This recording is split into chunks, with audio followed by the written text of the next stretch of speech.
Bismillahirrahmanirrahim. Bienvenue une autre fois, mes chers confrères. J'ai de l'honneur de vous rencontrer une autre fois dans la suite du cours des craniosténoses. Cette partie, on va voir les syndromes. On avait vu déjà dans la deuxième partie les craniosténoses dites isolées ou bien pures. Donc c'est la craniosténose seule. Cette fois-là, c'est la forme syndromique. Cette craniosténose, elle va s'engager dans un syndrome. Donc, les liens sont toujours disponibles dans la description comme d'habitude. Je vous invite à abonner pour recevoir ces vidéos pendant toute l'année. Je vous demande le maximum de j'aime, le maximum de partage et on commence.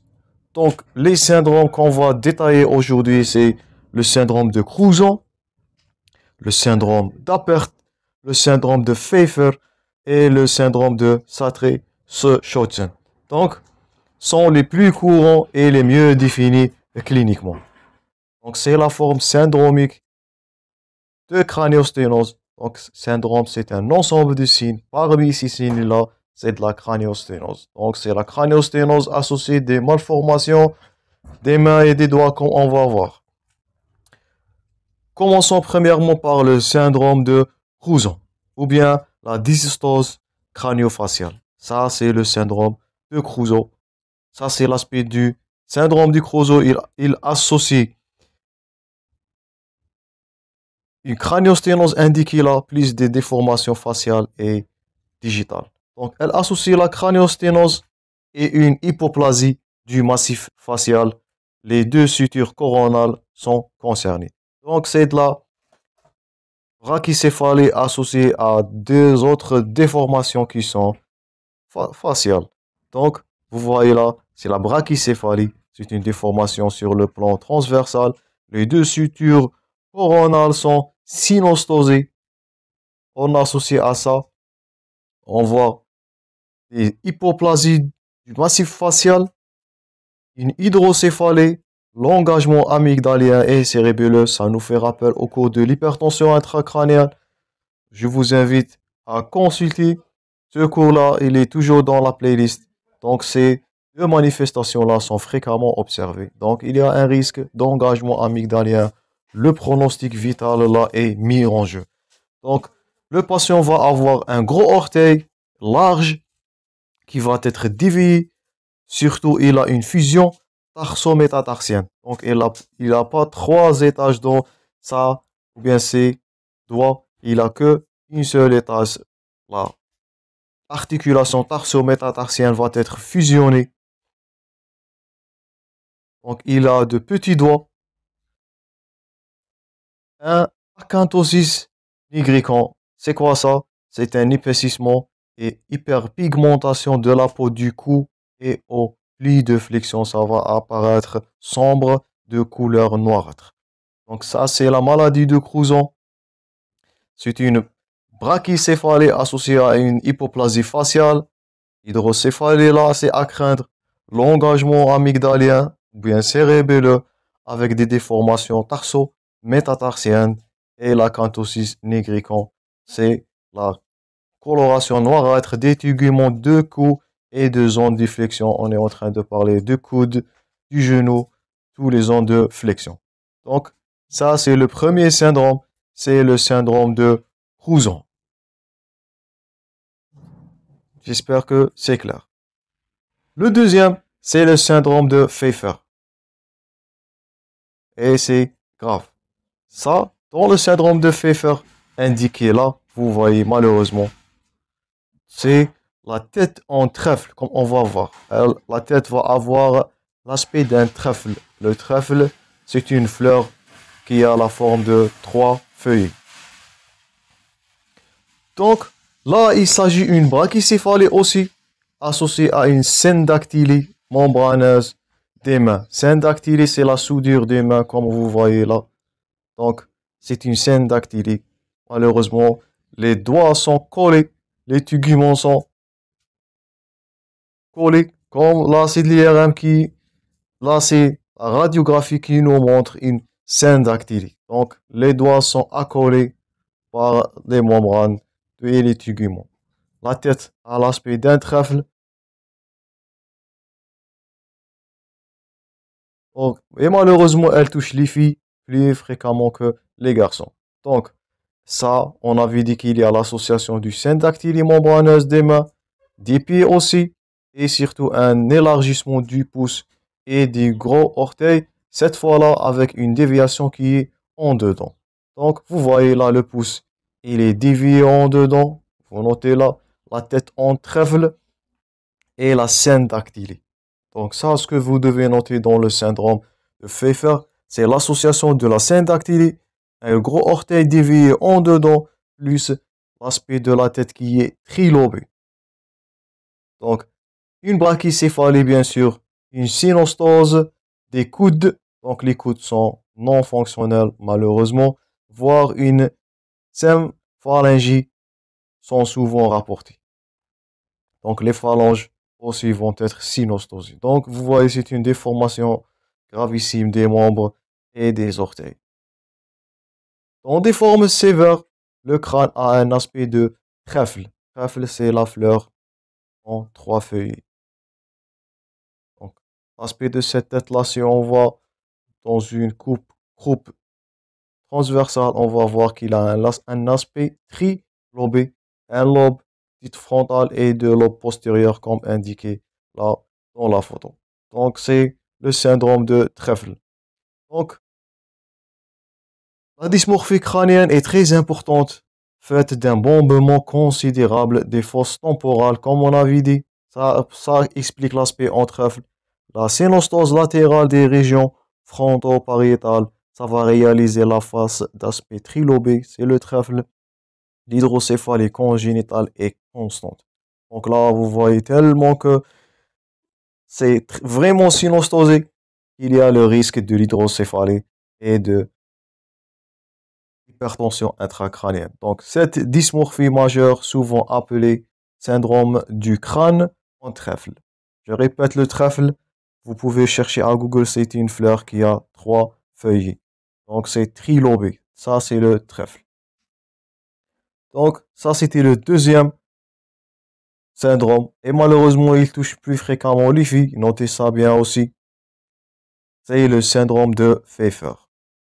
Donc, les orteils déviés en dedans, syndactylie des mains, la synostose du coude et la tête en trèfle. Donc, c'est très facile à différencier par rapport au syndrome de Crusoe. Juste un peu d'attention et de vigilance et vous allez différencier entre les syndromes. Lisez votre support attentivement. Donc, le troisième, c'est le syndrome d'Apert. Donc, le syndrome d'Apert, ou bien il est appelé aussi l'acrocéphalosyndactylie. Donc, il touche l'encéphale. Syndactylie veut dire les doigts. Donc, une déformation du crâne associée à des doigts. Donc, c'est une déformation malheureusement aussi majeure associée à une fascio-craniosténose et des syndactylies osseuses et membranaires des 4 extrémités là. La craniosténose dans ce syndrome-là, elle est toujours bicoronale. Ce sont les deux coronales qui sont touchées là, c'est de la brachycéphalie et respectent le système longitudinal. La suture métopique et les sutures sagittales sont intactes, donc ils sont normales. Donc c'est une déformation sur le plan transversal. Ça, c'est le syndrome d'Apert. Vous voyez là la déformation du membre, la syndactylie, la malformation des doigts. Dactylie veut dire doigt, c'est les doigts du membre supérieur. Là, là, même le membre inférieur, vous voyez là, c'est la déformation du membre inférieur plus une brachycéphalie. Vous voyez là une déformation sur le plan dite transversal du crâne. Donc, si vous avez bien maîtrisé les deux premières parties, ça va devenir très facile pour distinguer entre les syndromes. Juste, vous devez maîtriser ou bien mémoriser les critères de chaque syndrome là. Donc, c'est le troisième, c'est la perte. On a déjà fait le Crusoe et on a fait déjà le Pfeiffer. Cette fois-là, c'est le syndrome d'Apert. Et bien sûr, le dernier, c'est le syndrome de Sartré-Chodsen. Donc la craniostélose là, c'est pas de la brachycéphalie comme les 3 premiers. Là, c'est n'importe quelle suture qui peut être atteinte. En général, les deux sutures coronales sont touchées, donnant un front en plat et un nez qui est rectiligne. Donc, vous voyez là, ça c'est le nez rectiligne. Il est associé aussi à une syndactylie, mais cette fois-là, elle n'est pas très majeure comme les autres syndromes. Donc, premièrement, c'est le nez rectiligne. Le ptosis, il est fréquent. Donc, le ptosis, vous notez là un ptosis, c'est la chute de paupières supérieures. On a vu ça dans le cours de la myasthénie.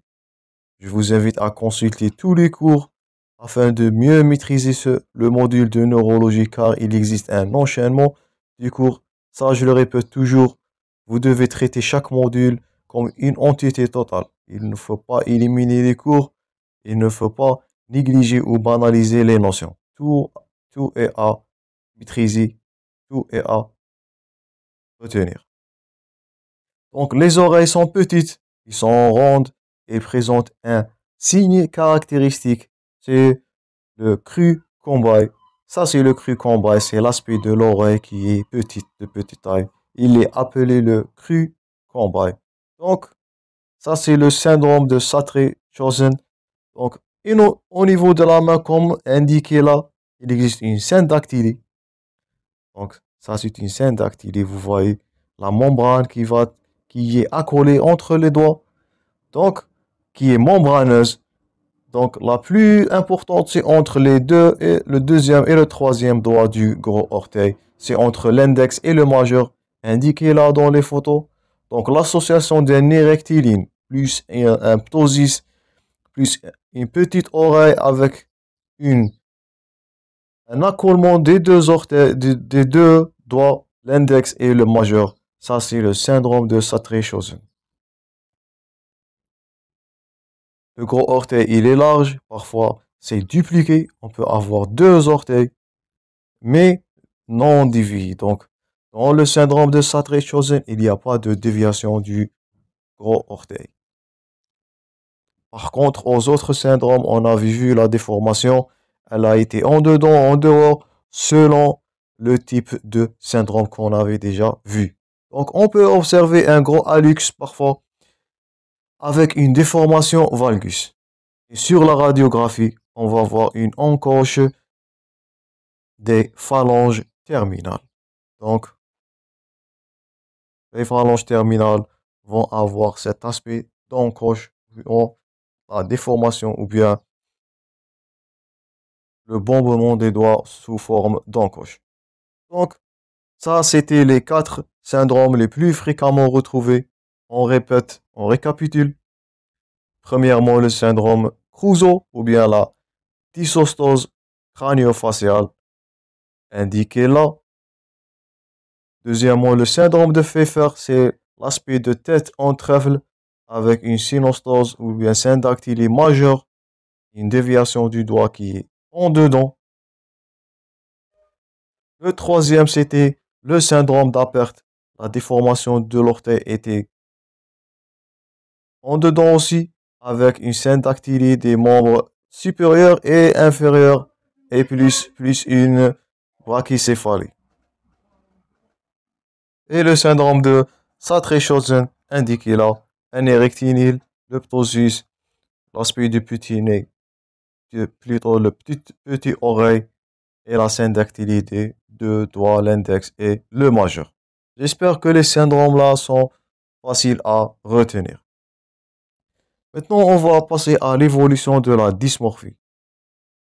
Donc, malheureusement, la déformation crânienne et faciale qui sont liées à craniosténose ou dysostose crânio-faciale n'ont aucune tendance spontanée à améliorer. Donc, aucune amélioration spontanée, gardez ça en tête et notez dans les craniosténoses. C'est l'intervention chirurgicale, comme on avait dit premièrement dans la première partie, précoce, dans les premiers mois de vie, qui permet à ce patient-là de regagner sa vie de nouveau et le guérir contre ces déformations majeures-là. Seuls certains trigonocéphalies, la trigonocéphalie, on avait vu, c'était la synostose de la mytopique, semble atténuer avec l'âge dans la mesure où la crête médiane frontale s'efface après 3 ans. Donc, certains, c'est pas toujours, certains trigonocéphalés, la tête en bateau, ils tendent à se régresser ou bien s'améliorer. Mais l'étroitesse des fronts et du visage ne disparaît jamais et reste un stigmate bien visible en l'absence d'intervention précoce. Donc, ce qu'on doit retenir, c'est que dans les craniosténoses, c'est le recours chirurgical très tôt dans la vie du nouveau-né qui va lui permettre de regagner sa vie et de lever cette stigmatisation ou bien cette déformation. Donc, malheureusement, il n'y a aucune tendance spontanée à l'amélioration. Dans certains cas, la déformation crânienne devient moins visible lorsque le cuir chevelu s'étoffe. Donc, lorsque les cheveux vont s'accoiffer, là, ça va diminuer. C'est pas de la déformation, mais elle va devenir moins visible. Donc, il en est ainsi de certains scaphocéphalies qui sont pas trop allongés, peut-être masqués ou bien moins visibles avec le cuir chevelu ou bien la chevelure. Donc, ce qui peut devenir cliniquement moins apparente si le front n'est pas trop dysmorphique, bien sûr, n'est pas trop allongé, ou des synostoses lambdoïdes. Les synostoses lambdoïdes, lorsqu'ils ne sont pas de grande abondance ou bien plutôt de grande, grande valeur déformative, ils vont être masqués par la chevelure, bien les cheveux.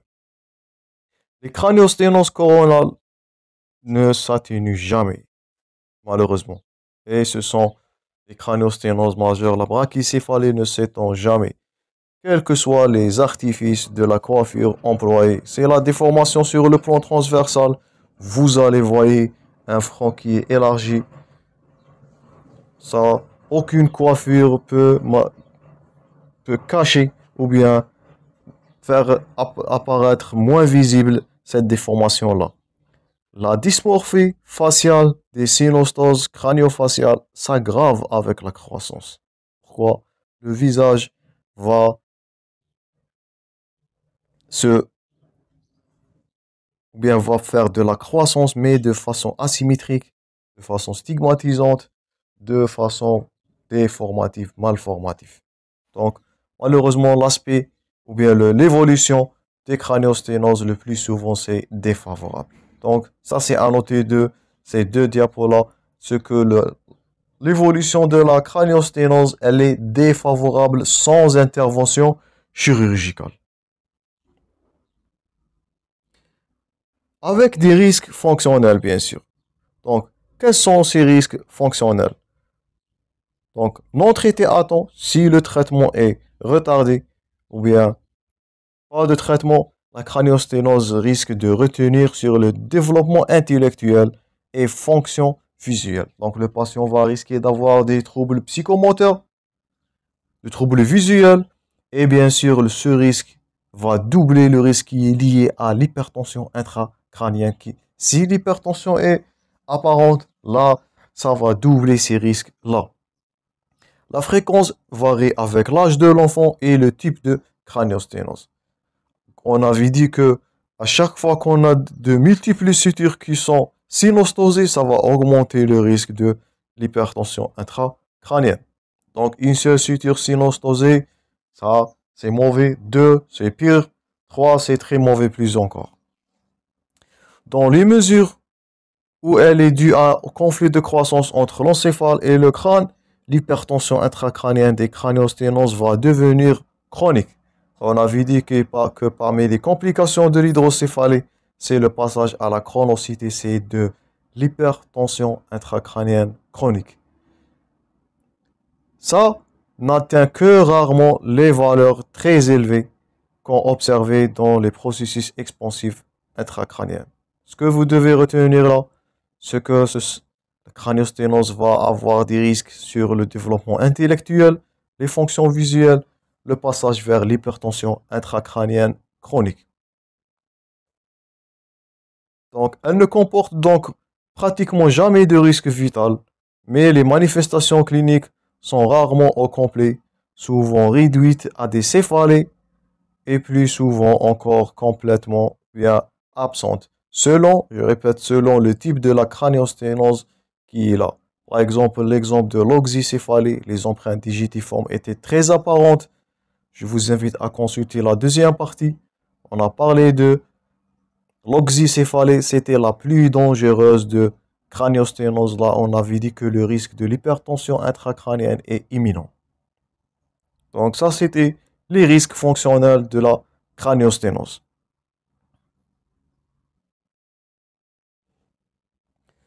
Et bien sûr, la normalité du fond d'œil ne permettra pas d'éliminer une hypertension intracrânienne.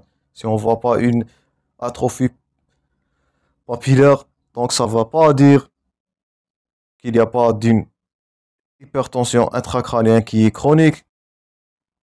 Donc, l'hypertension intracrânienne est d'autant plus fréquente, ça là on est en train de répéter que le nombre de sutures atteintes est plus grand. De ce point de vue, elle se remarquer la sévérité de l'oxycéphalie, comme je vous ai dit maintenant, et de la maladie de Crouzon, c'est de la brachycéphalie associée à une dysmorphie ou bien une hypoplasie faciale. Donc, c'est un rétrécissement très étroit. Là, on va voir le risque de l'hypertension intracrânienne qui est élevé. Par ailleurs, la fréquence augmente avec l'âge. Dans la plupart des craniosténoses, l'hypertension intracrânienne est 2 fois plus fréquente après 1 an qu'avant. Donc, elle va augmenter 2 fois chaque année. Dans les scaphocéphalies, les plagiocéphalies, sa fréquence, elle quadrupule même après 1 an. Donc, vous voyez, le risque de l'hypertension intracrânienne, il va augmenter. Il n'y a aucune chance que le risque va diminuer. C'est toujours l'aggravation du pronostic. Il faut noter que les corrélations entre l'hypertension intracrânienne mesurée par enregistrement, l'examen du fond d'œil et la radiographie du crâne sont assez mauvaises. On peut pas, il n'existe pas une corrélation entre ces critères-là. Donc, les patients peuvent être en hypertension intracrânienne qui est chronique avec un fond d'œil qui est normal, une radiographie du crâne qui va pas accorder ou bien elle va pas contribuer à ce diagnostic-là. Donc, le diagnostic, c'est un peu difficile, mais vous devez garder en tête que le risque de l'hypertension intracrânienne est évident devant les craniosténoses. Donc, parmi les enfants qui ont une hypertension intracrânienne qui était prouvée, 73% avaient un fond d'œil qui est normal. Donc là, on est en train de répéter un fond d'œil normal. Je répète, ça c'est une question fréquente d'examen. Un fond d'œil normal n'élimine pas le risque d'hypertension intracrânienne dans les craniosténoses. Vous devez toujours redouter le risque de l'hypertension de l'HIC face à une craniosténose. Ça, vous devez le noter.